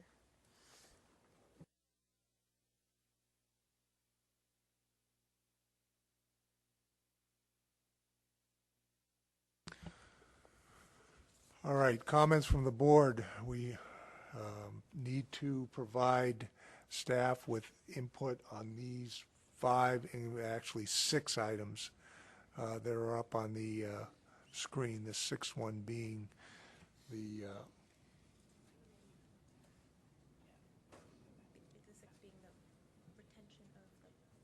retention of the multi-area fishing designations on each permit during a partial transfer. Okay, Dan. Well, I think the board made it clear its intent that we'd like those multi-LCMA aspects of the trap allocations to be retained, so I'm not sure I need to go into that. But I do have a concern about the NIMS's not opting for a reduction in the allocation when a full business is transferred. In Massachusetts, we've been transferring out of Cape permits for the last 9 years, and each time we do it, we take 10% of the trap allocation away. And we thought that was a good idea for conservation and also to reduce risk to whales, assuming that trap numbers were correlated with buoy line numbers. So it's so we'll have to. I guess we'd stop that if this is if we're in a new era where full business transfers are no longer going to be taxed. But I hope NIMS will reconsider that position, because there's a lot of good reasons to continue to remove traps from the system. Pat Augustine. Thank you, Mr. Chairman. I'm just wondering if I'm not sure Peter would have an answer to that, but why the federal government decided not to do that, in line with Dan's comments about trying to reduce pressure on the fishery or reduce the amount of traps that were out there. And maybe it's not a fair question, but they're doing it and we're not. And Peter, I don't want to put you on the spot, but if you could help us, we'd appreciate it.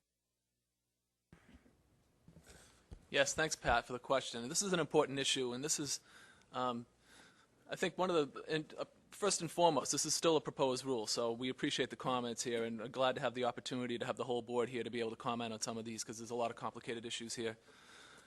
And I think one of the big things that comes to mind is that, well, we don't have trap transferability in Area 1, so and we've got a lot of full business transfers that happen all the time with lobster permits. So this is a long-standing business practice that we've had in our permit operations, and to start, taxing people every time that they sell their, transfer their permit, which happens very, very frequently in lobster, especially in the Gulf of Maine area, would be substantial change from how we do business now. And so I'll just leave it at that. I think the whole point of transferability is to really allow people to transfer traps and not their whole business. So that's a different, to us, that's a different thing than just trying to adjust your business and have some flexibility in your trap allocation through transferability, which would be subject to trap reductions.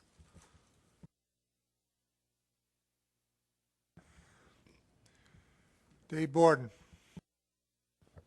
Mr. Chairman, two suggestions. One would be, I think this is a very critical issue to the success of this entire addendum, and I think the Commission should send a letter to NIMS and basically ask them to reconsider that position and impose a 10% conservation tax on full business transfers. I would also point out that all of the associations, the Offshore Association, the Mass Lobstermen's Association, the Rhode Island Lobster Association, all support that provision. So it seems to me that if you look at the status of the resource, whale issues, turtle issues, and conservation issues for lobster, it's kind of critical to do this. And so I'd make a motion that the Commission Executive Director send a letter to the National Marine Fisheries Service asking them to reconsider that position and authorize the staff to fold in that logic. Do you need a motion for that?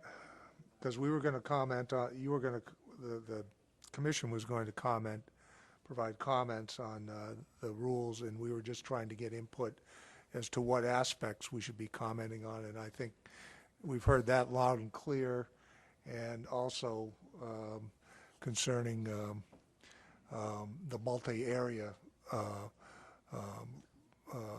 being allowed to be retained with partial transfers. I think those are the two I've heard so far. Maybe, is there anything else? And Bob, you have a comment? Just a quick comment.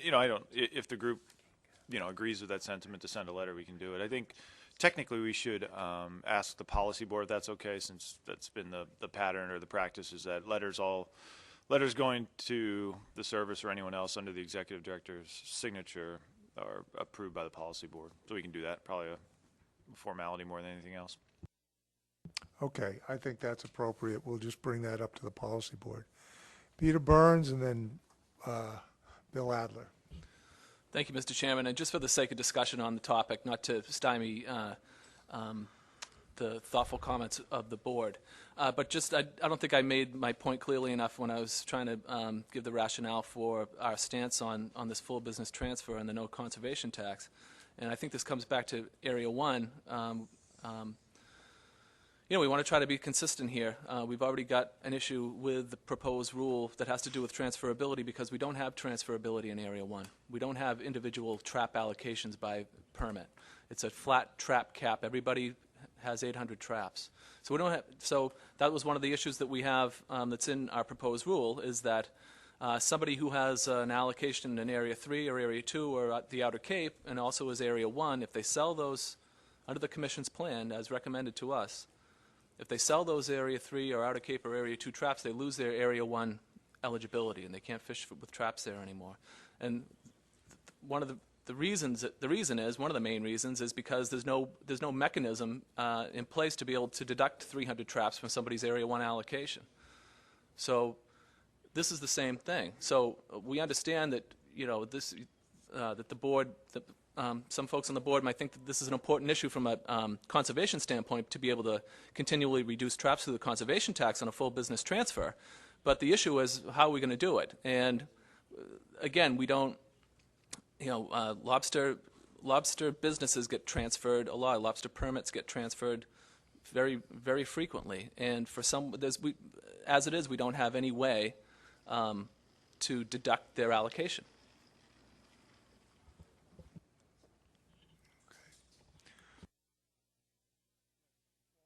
Walter. Thank you, Mr. Chair. I think the difference is the issue in Area 2 and 3 is you're trying to match effort to resource. And in Area 1, we feel comfortable that our effort and resource are compatible. So we're not trying to reduce effort necessarily in Area 1. I mean, if we were, then, you know, maybe there would be some other, we'd be thinking about it. But I think you're trying to, different goals here. You know, Area 1, we're trying to maintain effort at the level it is, so we don't feel like we need a conservation tax. Area 2 and 3, it's a different situation. Bill Adler, and then Dan.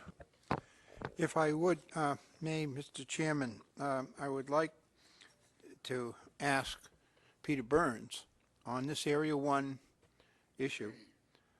If someone has an Area 1 permit and actually ends up having an Area 3 allocation that he qualified for, and he says that if he sells his Area 3 and retreats into Area 1, he can't fish there. The 800 thing is gone. What could a fisherman do if he's got that? Does he just hold his Area 3 and just not try to transfer them or sell them? What does he do? What does he do so he doesn't lose his right to fish in Area 1? Peter, you want to respond to that? Yes, thanks, Mr. Chairman, and thank you, Bill, for the question. Well, you know, in our proposed rule, hasn't gone final yet, we're proposing to do what the Commission had recommended, which is someone had 300 trap Area 3 allocation, for instance, and wanted to sell those traps, they would lose their Area 1 allocation, because right now we don't have any mechanism to deduct 300 traps from their allocation. So by allowing them to sell those 300 traps, they'd have an advantage over somebody in another area with an individual vessel allocation for each area, where we would, you know, if we just let them keep fishing 800 traps and allow them to be compensated for 300 in Area 3, we'd have an issue there because we have no way to deduct it. So that's it. So what they could do, I guess that's the other part of your question, is if we went forward with this the way it is, they could hold on to those 300 traps. They could buy 500 more in Area 3, and then they'd have an Area 1 and Area 3 allocation that balanced, and then they could work through it that way. So nothing would be taken away from them unless they, you know, nothing would be, you know, they wouldn't, if they sold the Area 3 traps, then they'd lose their Area 1 eligibility under the current proposed rule. Dan? Yeah, let me add some detail to this. When the industry adopted these plans, they referred to these as passive trap cuts. The active trap cut is different. That's when government comes down and says, next year you're going to lose 25% of your traps, like is scheduled in Area 2 when we get to that. But the passive trap cuts is upon transfer. So the recipient, when they go to obtain that permit, they're put on notice, you're only going to get 90% of the allocated traps. Area 1 does not have an allocation. That's just a trap limit.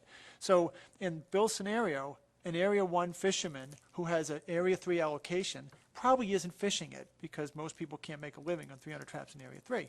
So it's just sitting in his portfolio. In my view, when that person goes and sells his permit, that's a functional transfer of that allocation from the holder to the recipient, and they're going to lose 30 of those traps if there's a 10% passive trap cut upon transfer. That's how we've been working it in the state in Outer Cape and Area 2 for the past, you know, half decade or more. And I think that it probably adds a little bit more work because every person who is going to go in the database with an allocation for one of these areas that has an ITT, when they change ownership, you reduce it by 10%. So I hope that NIMS can consider that model going forward. Board have any other comments that they'd like to have yes, I realize that. I just want to check.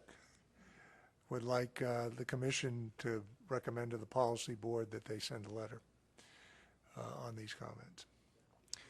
Okay, seeing none, but I see one person in the audience that has a burning desire to have us stay another 5 minutes.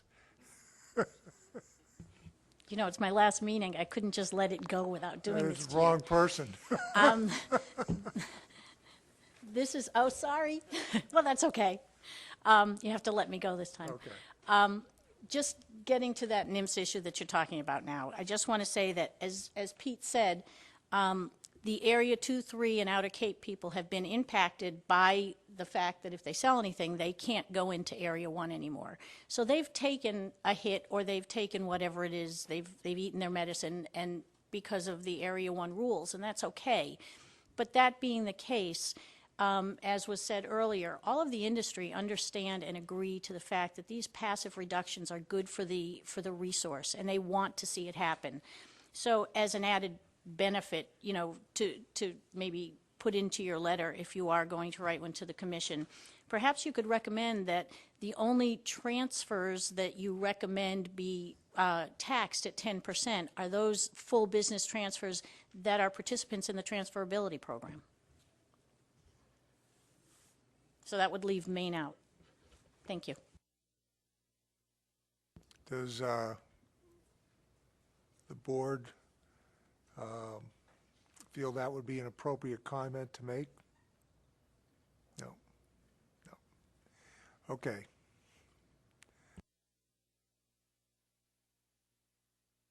Tony?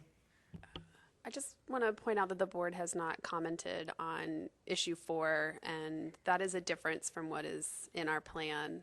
And if NOAA were to move forward with allowing dual state and federal permit holders from any state to transfer with each other, that would not be what was in the state rules. Because right now in our plan it says you have to be from the same state in order to transfer with each other. So we would need direction from the board on how we should comment on this issue. Dan, hold on, Dick. Yeah, I'm in favor of it. I think it's a nice solution to what was a complicated aspect of the plans up till now. The problem with the plan, as we wrote it at the ASMFC, was that it meant that only the population, the pool of permit holders was basically within your state. Dual permit holder, meaning a state and a federal, had to find someone else in their state in order to get those like traps. This gives somebody who's dual, if they can't find somebody in their state, a chance to go out of state for their federal traps and in state for their state traps. And it actually doubles the number of traps that are going to be transferred, and you're going to get the conservation tax. So I think NIMS came up with a nice solution to a problem that was going to be worse under our plan. Terry? Yeah, thank you, Mr. Chairman. I don't want to prolong this discussion much further, but I do need a clarification on Bonnie's comments referring to Maine and Area 1. If we have a Maine Area 1 fisherman with 800 traps and he or she sells 300 of them, those wouldn't be deducted from the Area 1 limit, or they would? I'm just confused. Peter? Under the proposed rule that we have in place right now, we're proposing that someone with an allocation, an Area 3 allocation, for instance, and had an Area 1 permit, they sell those Area 3 traps, they'll lose their Area 1 eligibility. They can't fish with traps in Area 1. And that's how the Commission recommended that we implement that, because of the difficulties or the inability to, there is no transferability in Area 1, so there's no way to deduct somebody's allocation accordingly like in the other areas. Back to the second public commenter, Dick Allen. Yeah, thanks. I want to comment on the idea of the full permit transfer and there not being a conservation tax. I think it's important to keep in mind that NIMS permits boats, and there can be a lot of transfers of permits and would appear to be somebody might classify it as a full business transfer. Say an individual owns a boat and he incorporates. NIMPS, I think, would automatically consider that a business transfer, a permit transfer. If an individual got married and added his wife to the permit, I think NIMPS would consider that a transfer. I just went through transferring a permit from one boat that I own to another and found that because my wife wasn't on one of the papers, they couldn't transfer it until I demonstrated to them that I actually had a title that my wife was on and sent that in. So it might be important to try to really get together with NIMPS to figure out what they would consider a transfer and what they wouldn't. It'd be quite different, I think, the way NIPS does it than the way the states do it because of the state licensing the individual.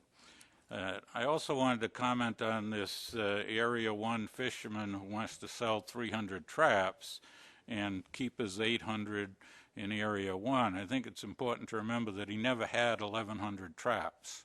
And so because there is no way to account for the fact that he wants to keep 800 and sell 300, I think you just have to consider that he hangs out of those traps if he wants to maintain his Area 1 qualification. Thanks.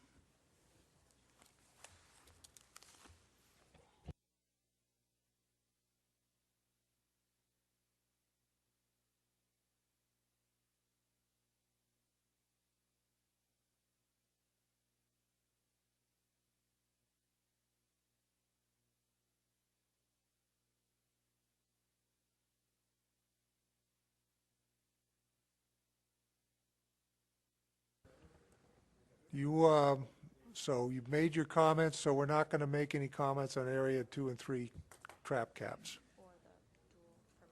Or the dual permit holder?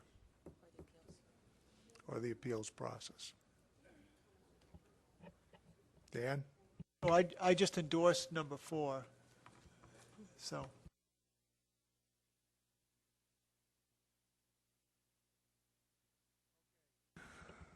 Okay, seeing no further comments, I'm going to seek a motion to adjourn here. What?